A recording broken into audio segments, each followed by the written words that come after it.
This is Aussie Mac Zone. We'll cover everything Apple, including Macs, iPhones, iPads, and more. All this from an Aussie perspective. Sit back, relax, insert yourself into the zone. The Aussie Mac Zone. Hello, everybody. Welcome to show 381 Aussie Mac Zone. Zarn, how are you? Fantastic, Michael. How are you? Very good, thank you. Very good. I've just got to press this bit up here so it says that to everybody. If you see my arm do this, it's because my notes are right in front of me, so I'm not looking away from the screen as much. That's right. He's doing better than I am. Happy birthday for the other day. I just Thank posted you very that much. it was your birthday the other day. It was on Monday. Oh, there you go. So, as I say to all the girls, happy 21st. That's right. As you can see, with each year, my beard grows greyer. You telling This me? used to be I know. This used to be a beautiful red mass. Now it's yeah. Bright red, now dull white. I wouldn't go so far as to say dull white. It's glistening in that light in your studio. So, show 381. Yeah. 381. Our Aussie Apple ramblings this week are... Now, Google goes Apple way. Tells developers to reveal info on data collection. Tech Radar reports Apple has insisted that app developers on its App Store disclose the details that they gather and how they use them. Now Google is following suit with a similar guidelines on its Play Store. Google has said that it would have a new safety section in its mobile App Store that will let Android smartphone users see what data developers collect about them and share, plus give access to additional privacy and security information. All apps on Google Play, together with Google's personal apps, will be required to share this info and supply a privateness coverage. Developers will have until 2022. The Google Play safety section will tell users if an app encrypts data, if it follows Google's policies for families and children, and whether users have a choice in sharing information, and whether users can request data deletion if they uninstall the app. Also, Google will soon make two-factor authentication mandatory for their apps. So whether you got Google Photos or your Google Docs or whatever, two-factor authentication, we know what that is in the Apple world. We do. Yeah. So, yeah, they're coming around. Excellent. This is really good. Like, I don't know why they wouldn't have jumped on it earlier. Like, this is so good. And I think they needed Apple to have the gazoobies to do it. Do it, yeah, that's Or right. someone needed the gazoobies to do it first, yeah. Yeah, exactly right. And look, I understand they wanted to sort of stay loyal to brand, and because it's where their income comes from. Yeah. But again, without us, there is no info. So without us, Google and Facebook are in a special position where anything that we look for on Google, if that's our default browser, anything we look for, they can track it. That's right. All right, because it's a first part. So, sorry, if we're using Chrome, they can track it. Yep. Yeah. If we're using Apple, they can't track. If we're using Safari, they can't. They can look. They can get a relation, but because it's a first-party thing, Chrome and Google, everything you look up, they can track. Yep. And so, Same with Facebook, first party. Yeah, I'm glad that they've decided to jump on this and do that, because without us, they don't have the backing. So yes, they make money off advertising, but if we go somewhere else, who have they got? If someone else decides to say, no, we're going to do this security and that security, this is better for you, then why wouldn't we jump on that bandwagon? And so the fact that Google has decided to do this is fantastic. And it shows that, yes, they do have loyalty to customers. I say that with the biggest I can, because Apple's the same. I say the same thing with loyalty, you know, to and they are there to make money. Yes. So it's good that they have shown that little bit of, initiative. That's the word I'm looking for. Your internet's gone a bit crappy. I'm assuming it's your end, not mine, but I'm only guessing with that. Okay. I've heard everything you've said. Yep, I've heard everything you've said. So yeah. Okay. You anyway, story 2. Yeah, story 2. Go for it. Yep. 2.5-year-old iPhone XR beats iPhone 11 and iPhone 12 in benchmark tests. ZNet reports the iPhone XR, a budget iPhone released in September of 2018, has shown to outperform both the iPhone 11 and iPhone 12, released in September 2019 and October 2020, respectively. In benchmark tests, the range of tests carried out by Nick Ackerman included boot time tests, app load times, video sharing, speed, and more. The aging iPhone XR was seen to hold its own against the newer hardware, but the synthetic benchmark tests are where the throttling showed up the most. For example, the iPhone XR had a better multi-core Geekbench score than both the iPhone 11 and iPhone 12. This is not what we expected, with average scores from Geekbench suggesting that iOS 14.5.1 is throttling performance on the newer devices. The same was seen in 3D Mark, with the iPhone XR getting a better score than the iPhone 12 and getting a much better score than the iPhone 11, which seems to be the worst hit by this throttling. So, what's behind the throttling? I heard everybody asking. Yes, what is behind the throttling? Please help me. Thank you. First, it's a performance bug in iOS 14.5.1. This seems likely since it affects multiple apps. Secondly, it could be some deliberate throttling for power management, although that level of performance hit looks pretty drastic. Finally, it could be an app optimization issue, which seems unlikely given the severity of the issue. I'm betting this being a bug, and that means that the iOS 14.5.2 should be out soon. Yeah. So, and I'm not sure. I know my phone's got a red dot there telling me that there's an update, but I think I'm on the beta software anyway, so I don't know whether it's a beta update or an update specifically for this problem. Because I think my battery's draining a bit quicker too. So.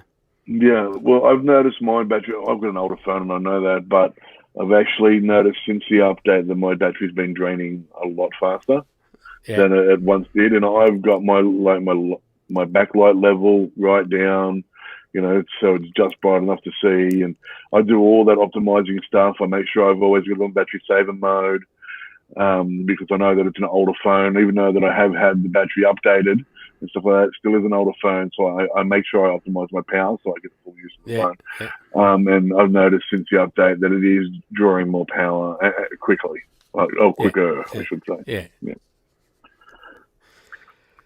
So, there's more. Hope they sort it out. Yeah. Yep. Right. More in the link, of course. Yes. Yeah, more in the link. So, now, before I start, apparently with this, because I'm going to talk about the Apple app tracking transparency, which we just talked about Google introducing. That's right. So, apparently, basically, like 98% people have turned it on.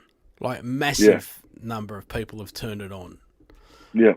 And so whether, now that we've got to that point, whether Apple can slowly help make it better by defining, all right, what's being tracked on this app, and we can let because we don't want Reddit, for example, to have no ads because we like it, and it's a sort of a social type, like not a social thing. It's a thing to do with specific software or specific, interests, etc.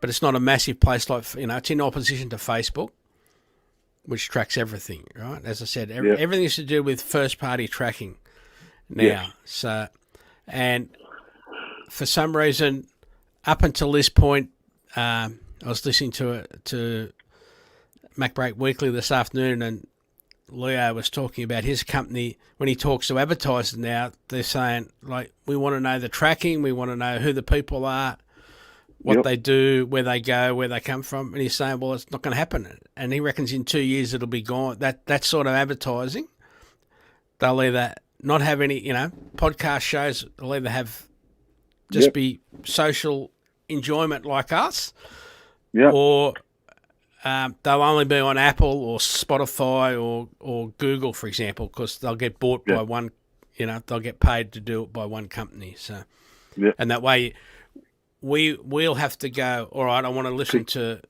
Pick us. Pay us to do it. Yeah, but they'll have to go, all right, well, if I want to listen to the Twit Network, any of his podcasts, we'll have to go to, just for example, we'll have to go to Spotify. And if we want to listen to Relay FM podcast, we have to go to some other Apple's platform. The iHeart app. And we have to go to iHeart because, because that's the only, it won't be like it is now where you can listen to any podcast on any platform because of the RSS feed that it was down to. So, if anyone out there is similar to me and they listen to the I know what you should know and all that sort of stuff, what I learned in high school, what you should have learned in high school, that sort of stuff, they know that it was once its own standing podcast broadcast system, which has now been bought by iHeartRadio. Yeah. And so if you need to listen to any of those, that's where you go to find them. But also podcasts, by the Good Mythical Morning guys, which is Ear Biscuit. They might go to iHeart, they might come to Apple. I'd say they'd come to Apple, to be honest, because that's where I'm pretty sure they sort of broadcast their stuff from anyway. Also. And a lot of them in America, like a lot of them that I listen to, have already, because for a couple of years they've been setting up their own. They're going to be their own brand. So if you want to listen to Relays, you go to Relay FM. You pay, and you get bonus bits of episodes, etc., etc. Yeah. But that's. Well, I had bought. Sorry. Yep. Keep going. Oh yeah, because that's just the way. Because they're not getting advertising money. Yeah. The advertising money is disappearing. Because the advertisement's crap. Like, it's just... Anyway. And iHeart brought, what is it? Was it 2WSFM, or what are they not called 2WSFM anymore, are they? But just WSFM. WSFM. And so if you want to listen to their podcast, you go there. ABC, for instance, has its own podcasting brand. You go to the ABC app and you go in and you can also find them on Apple and that sort of stuff, but it's easier to go through the ABC and then put them onto your Apple podcast. That's how I do it. So it'll be interesting to see what happens over the next couple of years. It will be. It'll be very interesting. Because the same thing will apply to. Well, it already applies to radio stations, and even more, it'll start applying to TV stations too. I'm pretty sure they brought. I'm pretty sure iHeart bought Triple M's podcast as well.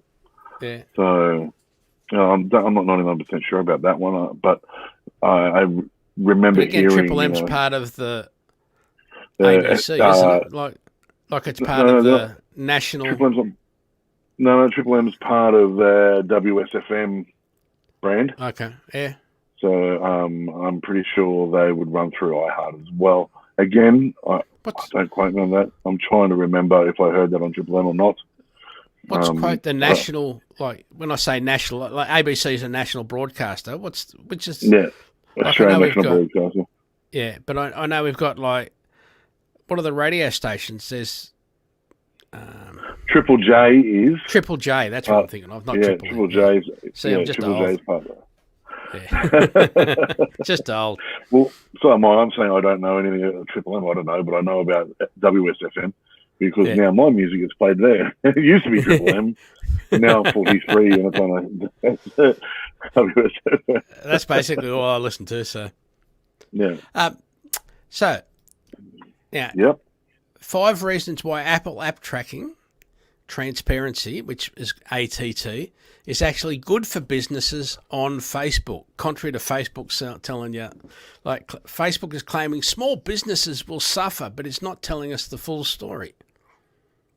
It's not true.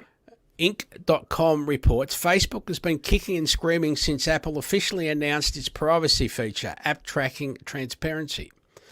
The feature that empowers iOS users, who account for nearly 50% of the US smartphone market, to opt out of data collection, holds the power to devour much of Facebook's $86 billion annual revenue, of which 98% is acquired through its advertisers. Facebook has been trying to convince the world that it's not just bad news for Facebook, but also bad news for businesses. But actually, Apple ATT might prove great not only for Apple users, but also for those using Facebook and Instagram for business. Here are 5 things Facebook doesn't want you to know about why Apple ATT is good for business. And I think this is a great little list here. So less noise. Facebook is less noisy. In fact, the number of businesses advertising on Facebook more than doubled from 2018 to 2020. Meanwhile, the number of users has steadily dropped in the same period by over 20% as competition increased for ad space. Facebook created more ad placements, leaving its users getting hit with ads from every angle, from in-feed and stories to banners and messages directly to their inboxes. Yeah. Apple ATT feature will help reduce noise by giving businesses on Facebook a better chance at grabbing and holding the attention of users. Fewer ads mean people won't be distracted by your competition when they're visiting your business page or involved in a Facebook group. Additionally, ads have managed to become so advanced they've become borderline creepy. Instead of looking at an ad and thinking how it's exactly what you need, you're left cringing at how odd it is that it's showing you this. And if your business is one that's raising the red flag in the minds of your audience, then your ads aren't helping your business. They're damaging it. Absolutely. Now, what about decreased costs? In an ad auction platform, pricing is based on the amount of competition around a keyword, or in case of Facebook ads, a target audience. So if the ATT feature leads to fewer users seeing ads, what that means is that audiences will be smaller. A smaller target audience should mean lower costs, especially for advertisers using the cost per 1,000 impressions method. It's not just good news for advertisers that use the CPM bidding model, as the Apple ATT leads to a decrease in audience size. The number of advertisers will likely decrease as well. And so with fewer advertisers, there's less competition. If Facebook ads is a true ad auction platform, this would also mean lower costs for those on the cost per click basis, and the lower cost doesn't mean lower quality. Increased quality. Facebook earns advertising revenue by quantity, but advertisers really depend on quality. With Apple ATT, advertisers on Facebook will see higher quality ad targeting as users opt in are more likely to make a purchase. In other words, not every user will want to opt out of ads, and those who decide to continue to see ads are likely those with buying intent. And you can go That's in right. and turn it on and off, remember. So what Yes. Facebook advertisers will get post-Apple ATT are the types of users who may enjoy the convenience of receiving ads that enables them to discover products or services they're actually looking for from businesses they simply hadn't known existed. Number 4, improved organic reach. Facebook wants businesses to think that fewer users seeing your ads will mean fewer opportunities to connect with users on Facebook. However, there are still a number of ways to generate brand awareness, from social media, from Facebook groups and brand partnerships to good old word of mouth and influencer marketing. Again, that's just another way. In other words, this might drive businesses to seek alternative social media and marketing channels, which may be lower cost and yield a higher return. While this might require a bit of upfront work, Apple ATT might be the push some advertisers need to invest in long-term organic growth strategies, rather depending on short-term wins from paid social ads. Mm-hmm. Without ads, users who are interested in your brand may be more likely to follow your business on Facebook. This way they can see your content directly for free rather than depending on your ads. So, they might want to just come and see I agree. Aussie Mac Like, Zone if on you're- Facebook as opposed to Aussie Mac Zone with 13 other podcast ads around the outside of it. Exactly. I'd rather go and find, say, I like cooking and I like, close to home, farm to table sort of stuff. Yeah. And so I like a few different, close markets that sell fresh vegetables from local farms. But I go to their pages and I find out where they are. And I go to that. I'm not going to click on something. I hate the ads. I'm not going to click on something that says, hey, you might be interested in this. You should go to here. No, thank you. Too much Find scammy out. stuff. That's just like, I know. to me, It's that's your free scammy steak stuff. knives. It is. It's just It scammy reminds stuff. me of good old Tim, on, what was he? Demtel ads? Yeah. Remember that? You get a free set of steak knives, 2 for the price of 1. You used to get steak knives from the petrol station. Like, How much steak do these people think we eat? not enough. Exactly. Steak. Feed the man meat. That's right. Such a bad slogan. So, number 5. Yes. Facebook will innovate. With Apple's new ATT feature, Facebook will be forced to do better, and this could lead to major improvements that could provide a better experience for users while increasing its value to its advertisers. While this may be scary for Facebook as it is now, this could be great news for small businesses and users alike. As much as Facebook wants to get people on its side in its battle with Apple, the reality is that the ATT feature gives users more control over the content they see, and if someone doesn't want to see an ad, as a business, it's better not to show ads to that person. So while Facebook wants you to fear losing revenue generated through Facebook ads, the reality is that increased privacy and data protection features will benefit advertisers too. Between its constant slew of court battles and its title as the least trusted social network, it's clear Facebook has already lost face. And in the wake of Apple ATT, Facebook is not just losing revenue, but its mind. Facebook got comfortable, and in doing so, it made the grave mistake that commonly lands startups in the ground by focusing on profits instead of people. Look, By thinking that all it needs to do is maintain its success is the same thing that made it successful in the first place. Facebook has been distracted by profits and has lost focus on serving its real audience. absolutely. I've been saying this for a while. Facebook's dying. So that's a really good article. Yeah, and if they want to keep up, otherwise they'll go the way of MySpace. Yep. MySpace was huge. Everybody used MySpace, and then along came Facebook, and MySpace got complacent. Along came Facebook. Everybody changed to Facebook. Yep. And Gone. so, yeah. if they get complacent, they'll go on. And I know they own Instagram as well, like, so they're not really going to go anywhere. Most people go to Instagram. A lot of people have moved now from both of those to TikTok, and because you can do your content there, which I need to talk to you about off screen later. Yeah, I think if they don't sort of follow suit, move with the times, then they'll be stuck. It is a anyway. challenge. It is. Gaming. We got any? We do. But before that, we have to say hello to our biggest fans. So, hello Mason, hello Hunter, and hello Levi. Howdy. Thanks for watching. I'd already put that in the... I'd already done that.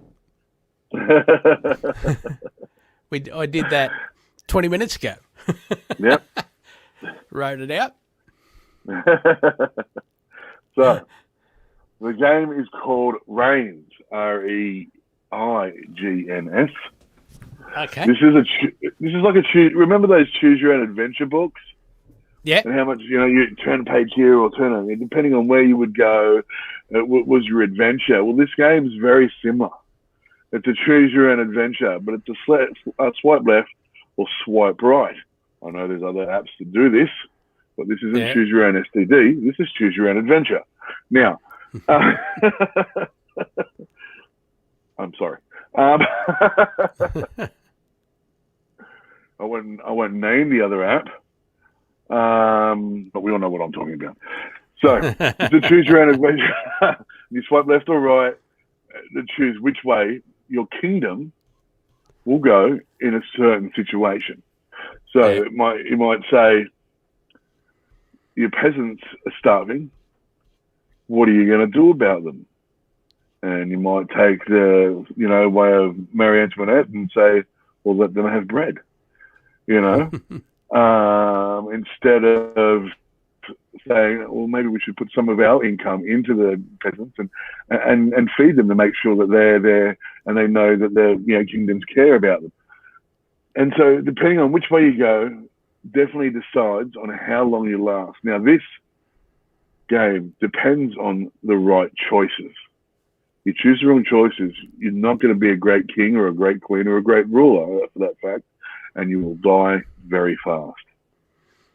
You die, and then you're reborn as a new king, learning from your old mistakes and moving on.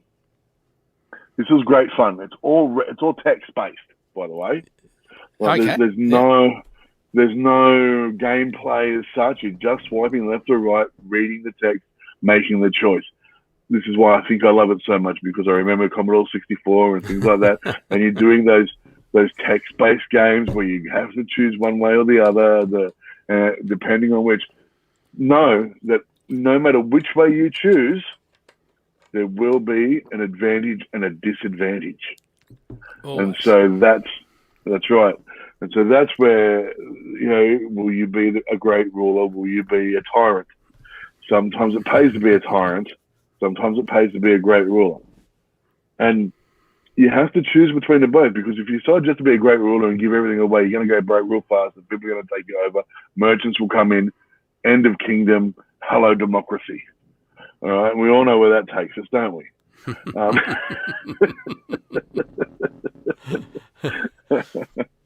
I'm not a commie. Better red than dead. Old school. We're going to get taken off air.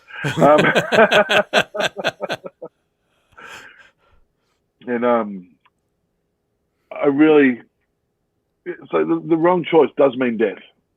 And it can happen really quickly. You can think you're doing really well.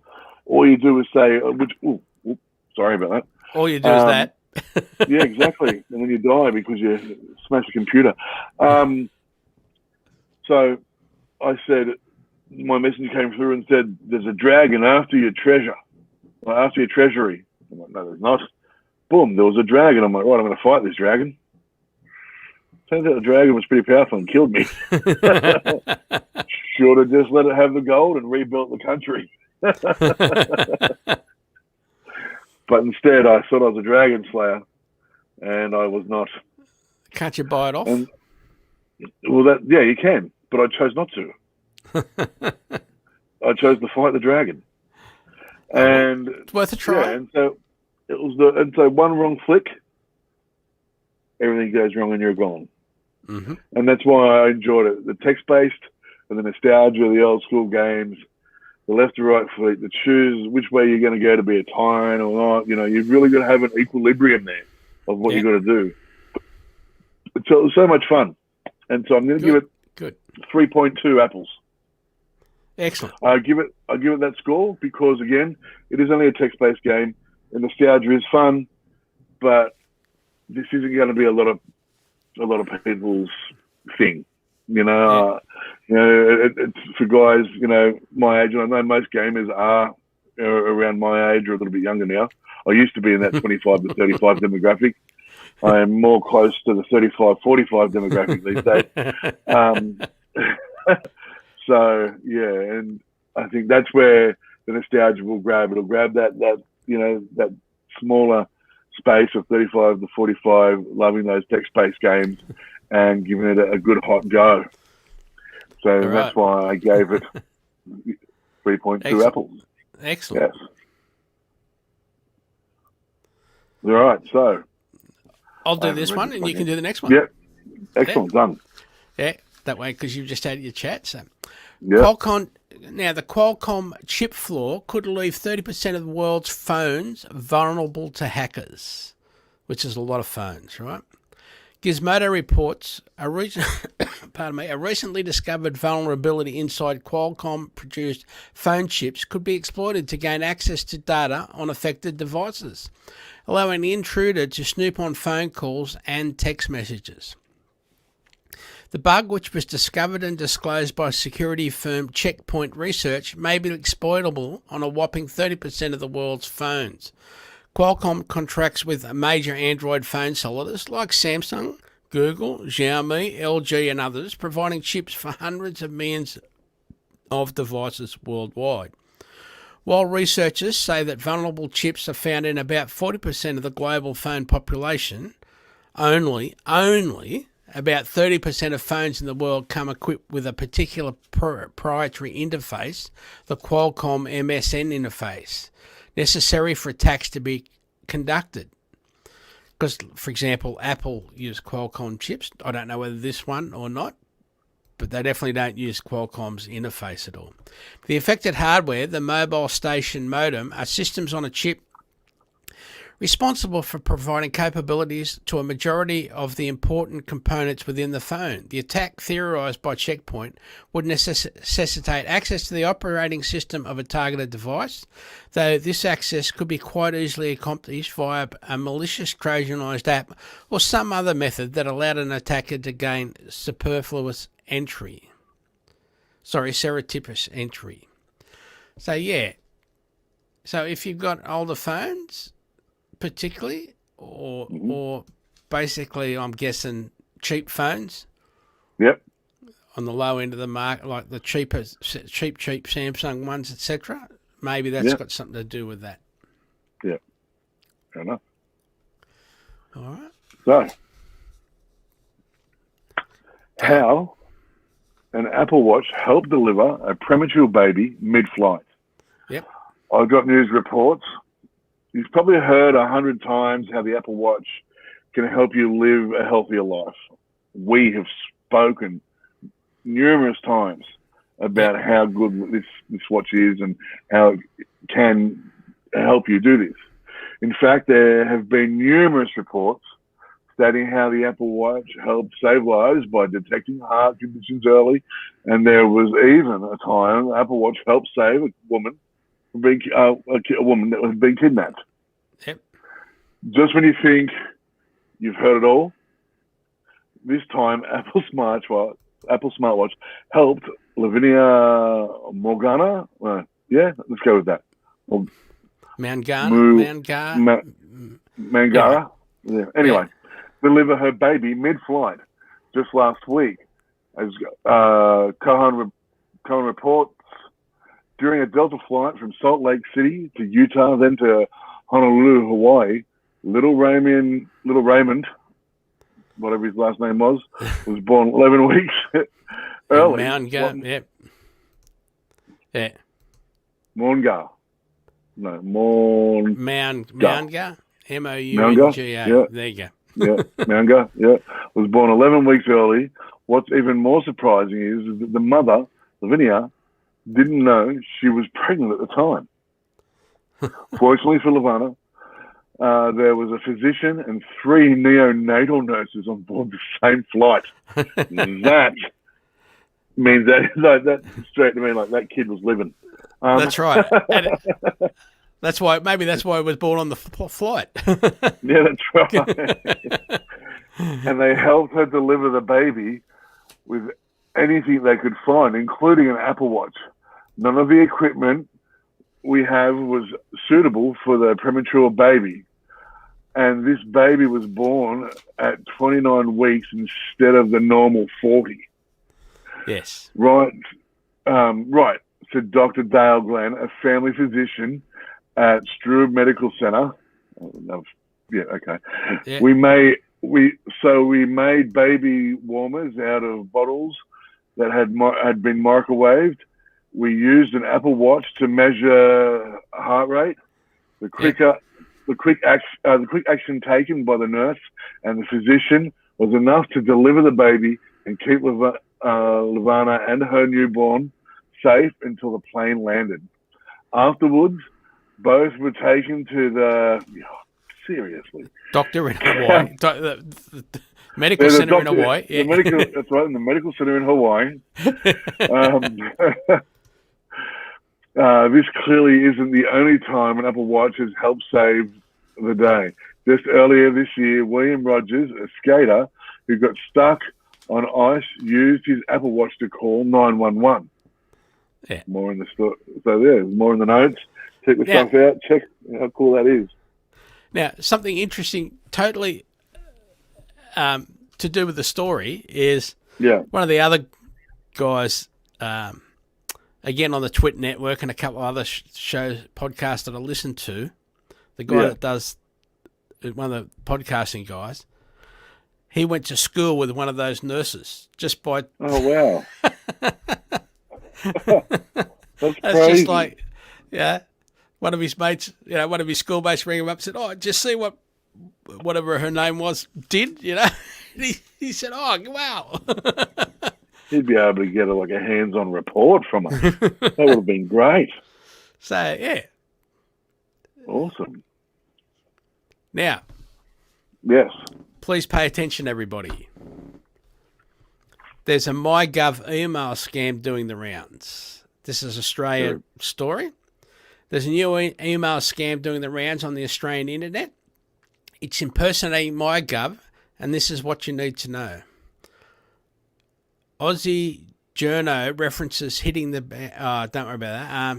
Scams aren't anything, but they have certainly been increasingly exponentially over the past couple of years, including during the 2019-20 bushfires. Text and email scams have been particularly prevalent during COVID-19, and they have even hit the newer platforms such as encrypted messaging services Signal. Now, Mygov scam, what you need to know. The latest scam comes in the form of a Mygov impersonation email. The Australian Tax Office and Service Australian made a joint announcement about it on Friday. They warn that this is a phishing scam designed to collect your personal identifying information as well as bank details. The fake emails use screenshots from the Mygov app. This service allows customers to access online government services such as the AT and Mygov without a password. Fortunately, there are always ways to tell that it is a scam. It asks users to click a link to confirm their details, and the email also contains spelling errors. But remember, now that we've told them, they can go in and change the spelling errors, so it may not. That's very true. The ATO and Mygov does send emails and SMS messages. However, they will never send you an email or an SMS with a hyperlink directing you to a login page for your online services. That's right. You don't have to click on it. You just go up and you type ATO in your web browser, and you go from there. Don't click the link. Now, in the lead up to tax time, we expect to see more of these malicious attempts to harvest identity details. That means so the baddies can get your tax return, basically. Keep that in mind. Yep. So encourage everyone to be on the alert for us to tell our friends and family. Make sure everyone's in the know. So to be on the lookout and stay safe online. Now, as always, you should never click on anything suspicious in links you receive in an email or a text message, even if it seems to be from a legitimate source. Yeah. If it's from Woolies, go to Woolies. Don't click Woolies and type in, don't click the link. Yep. You should also never provide personal or banking details in response to any of these emails or texts. What to do if you have been targeted. If you've been the victim of a scam, head over to ScamWatch for advice and resources. You can also report scams there as well. Always remember, never click on links that are suspicious on text messages or emails from people you don't know. If you've been a victim of this particular Mygov scam, you should change your Mygov password immediately and contact your bank if you provided any bank details. You can also call the Services Australia Scams and Identity Theft Help Desk on 1800 941 926. There's scamwatch.gov.au/ you can go there and you get help where to get help, etc. But scamwatch.gov.au. So yeah, another little story there. Yeah. So please tell our friends, our workers. Tell everybody. Yeah. Like, tell everyone you know, like, there's this scam, because seriously, like, the last thing you want to hear is someone that you care about losing lots of money. That's right. Because once they get your bank details, they can do anything. That's right. Seriously. Lose your car, you could lose your home, Yep. Yeah. Yep, absolutely. Now, all right. You can go on the next one, and then I've got a couple of things after that, yeah. Jazz up your iPhone. Videos with these creative ideas from Apple. Digital trend. Help us. If you're looking for some inspiration on how to shoot more engaging videos on your iPhone, any smartphone for that matter, then check out a new video released by Apple with exactly that aim in mind. Made in collaboration with creative Donghorn Jean and James Thornton. Why can I say that name so well? It's not even exactly. I just realized. Anyway, of Insight, the video title "Everyday Experiments." Full Bloom offers up lots of flower-focused ideas to take your videography skills to the next level. Apple's videos start off with making a stop-motion movie where you take a sequence of photos while making small adjustments to the subject in the frame. This way, you can come up with some really creative clips. With John and Thornton using the technique to seamlessly transform fruit and vegetables into flowers and and whether you have an iPhone or Android device, this ability to do stop-motion video apps like Stop Motion Studio, App Store, Google Play means that anyone can have a go. Yep. Moving on, the two creatives then play about with iPhone slow motion mode, experimenting with various techniques to see which produce the best results. Check out what they can come up with using flowers, highlighter ink, and UV lights. More than anything, the video is a reminder to dig into your smartphone's camera. Rather than just using the shutter button to snap a straightforward picture every time, do you ever use the time-lapse feature? For example, Julian Thornton achieved some pretty impressive results by simply setting up the feature for an overnight shoot and then checking back in the morning. This isn't the first time Apple has worked with a photographer enthusiast. Soon after the iPhone 12 launch last year, for example, Jewel and Thornton produced their first everyday experiment video offering suggestions on how to make your iPhone videos more eye-catching, like the pair's most recent effort. The video also made use of the iPhone slow motion mode, which also highlighting its night mode and macro capabilities. Yes.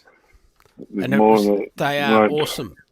They are certainly worth like the 10 minutes of watching and thinking, and then go out and spend an hour playing with this. Like, it's just awesome. It's just Also, be sure to check out this Apple video too, featuring some inspiring ideas on how to make your video clip more like something out of Hollywood movies. So there's a few links here that you need to check out and watch and do and have fun with. I love the TikTok ones where they'll be wearing one thing and then boom, all of a sudden they're wearing something else, or they're doing something else and all that sort of stuff. And it's not hard to do. It's just stop motion. And especially with an iPhone and stuff like that, the stop motion stuff's really fun. Yeah.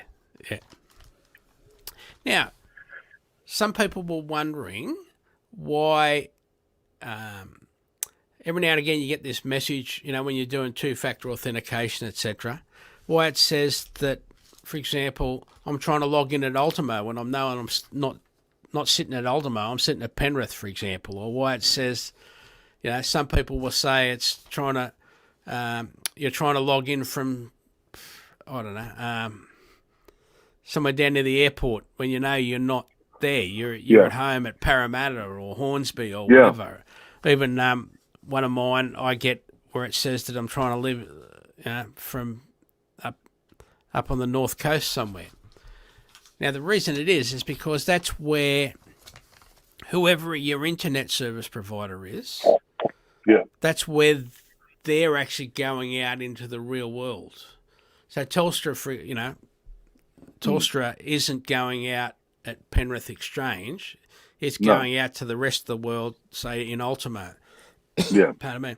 And that's why it also says, for example, if I go to the Supercheap webpage, and it says, okay, your nearest store is not Ultimo, but it's one of the ones over near Ultimo, because that's the nearest store that it can work out from the information that it's been given. Yeah. That's why it's happening, because that's where your internet service provider goes out into the real world. That's why it happens. And that's why on your phone it might say Ultimo, and on your computer it'll say Bullamakenka or something. You know what I mean? That's just something else that's been happening a bit this week, getting serious or not so serious, is the Epic versus Apple legal case has been going at the moment, and they are because they're taught, like when you say, do you know what time it is, you don't go, yes, it's 6:20, you go, yes, I know what time it is. Right? Because you don't help the opposition in any possible way. So you got to be.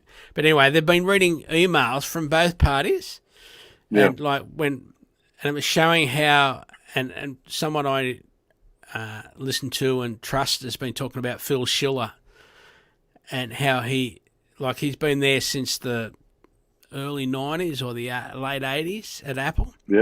And how he just loves the company, and and there's a couple of emails where he used lots of exclamation marks or saying how what we're doing is wrong and the service isn't good enough and this sort of thing. So it's a bit much to go, and the audio has been pretty crap apparently about listening, because you can go and listen to the case 100%. But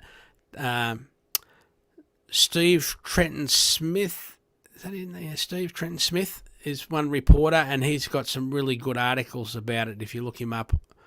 I'm not sure whether he's with Gizmodo or someone else, but Steve Trenton Smith is definitely worth looking at and going on some of the stories that are going around about what's happening in the court case.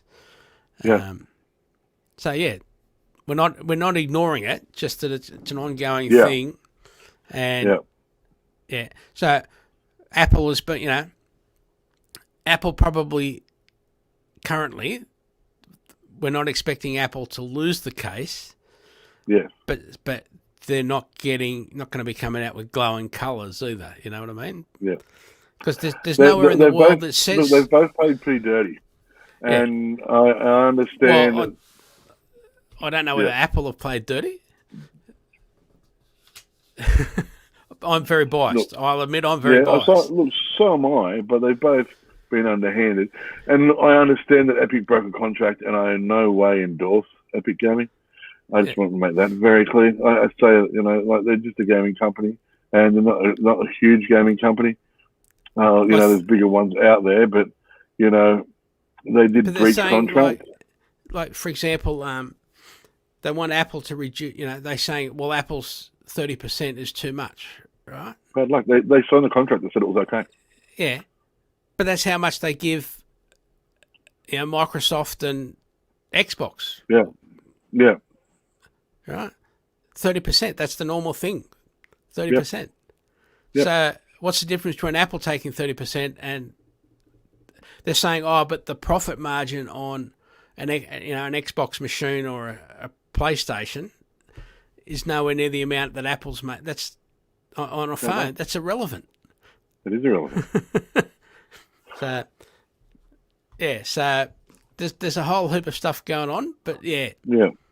But you're right, I'm biased too, and I understand that Apple hasn't done anything really wrong. I just think they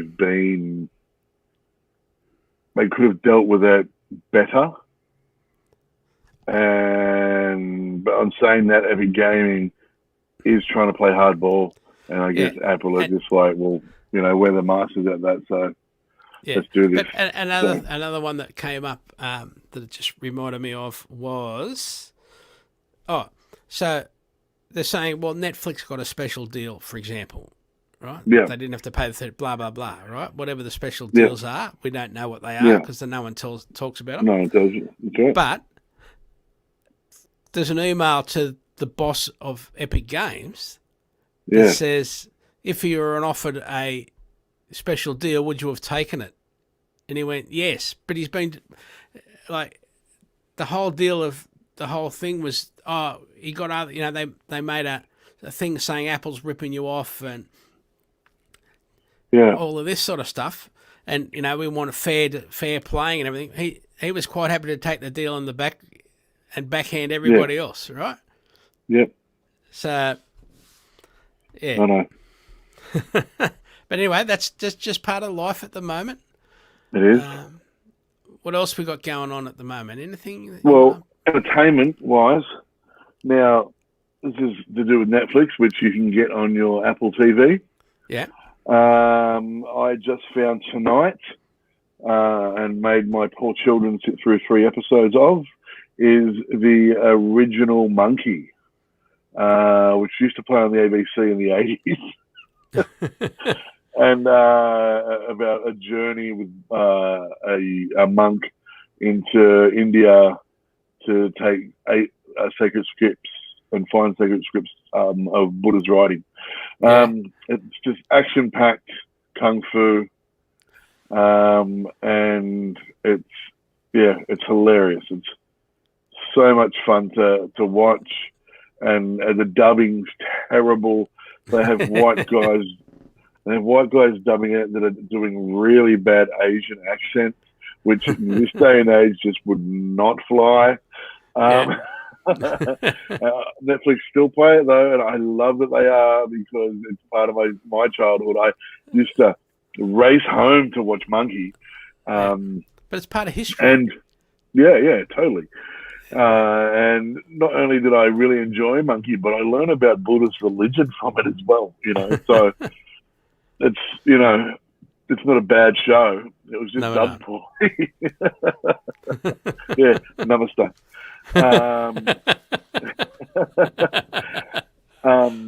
Geez, we're on it. By the way, that's no disrespect to the Buddhist belief system. I actually quite enjoy reading about the Buddhist religion belief system. It's quite nice. So I'm not taking the mickey. No. On that note, yeah, I watched that. It was fantastic. I've been watching on 9Go, which is also on Apple TV. I watched Resident Alien series, which is hilarious. Yeah. It's about an alien that comes to destroy the planet and crashes and ends up falling in love with everybody, on the planet, and realizing that we're only human and so are we all. That's very basic, but it's a very good story. But on Apple TV Plus, I watched Mythic Quest. Yes, I've only watched episode 1 so far. I've watched episode 1 and 2. Okay. Awesome. Yes, they are just brilliant. What about so well done? The last scene in episode 1. In episode 1. Because when you said that, and the end scene when the credits roll, I'm like, okay, that was why did you? And I said, okay, and I'm like, what was that? A cool end scene, and we were making jokes about that end scene and why you'd find it funny. And then the end scene happened. And I'm like, right. Yep. And I was like, yeah, no, now I understand. Yeah, right. So I haven't watched it. There's also the Mosquito Coast, which I haven't had a chance to watch yet, but I'm looking forward to trying to watch that and get into that. That looks good. Yeah, I watched on Binge, which is also available on Apple TV. These are all subscription-based television, which you can manage with your Apple account and everything like that. So you can get the family bundle and all that sort of stuff. This is why I'm mentioning them, because I pay them all that way through Apple and watch them on Apple TV. Young Rock. The Young Rock. It's about Dwayne "The Rock" Johnson. Yeah. As a young kid. The first 2 episodes of that are out, and it is also very funny and a little bit heart-jerking, and he is an amazing actor, and it's all based around him running for president in 2032, by the way, which is hilarious. So it's very good. Check it out. And The Great North, which I think is done by the same guys who do Central Park. Yeah. Because it looks very similar. At the beginning, they sing a song about and it just seems very Central Park-esque. So I'll have to look to see if it's made by the same guys, because it was absolutely hilarious as well. First 2 episodes of that Central Park, yeah. So. Oh, I did. I love Central Park. It was such a great series. It was so weird and wonderful, and just the fact that it was a musical cartoon based in Central Park. It was just, just brilliantly done. So, The Great Knowles on Binge as well has been fantastic. I've been off work for a week, by the way, guys. This is why. This is what I do with my life. I, just stay Research at home. For us. That's right. Stay at home and sit on computers, devices, and televisions, and don't leave the house like a hermit. People are strange. It's other people than me. So that's all I have to talk about at the moment. I just thought I would bring those things up because again, you can remember, guys, you can bundle everything you sort of use via your Apple TV, your iPhone, and all that stuff into a family package, which is really great value. By no way am I getting paid for this, by the way. This is just my opinion, and and then I get some great television that I get to talk to you guys about here on a weekly basis. That's right. So, yeah, that's why we love it. Yep. So we've got the show promotion, show notes each week on the show upload, the link being AussieMaxZone.com.au AMZ / AMZ. Sorry, I always forget that / AMZ 381. Yes, that's right. Yes. I hadn't fixed the typing, had I? There you will see the last 6 weeks show notes. You can email Michael or Zarn at AussieMaxZone.com.au. However you listen to your casts in this awesome new age technology, you will find us there. And when you do, please like us, tell a friend, tell a relative, tell a person on the bus. Yes, that's right. Thanks to our supporters, you, our listeners, the most important people we've got. Yeah. And over to Zarn for that sign-off. Excellent. Well, thanks. Thanks, guys, for watching us again. And see you next week. Remember, an apple a day keeps the androids away. We'll see you later. Oh, where am I? Blew it. There it is. There it is.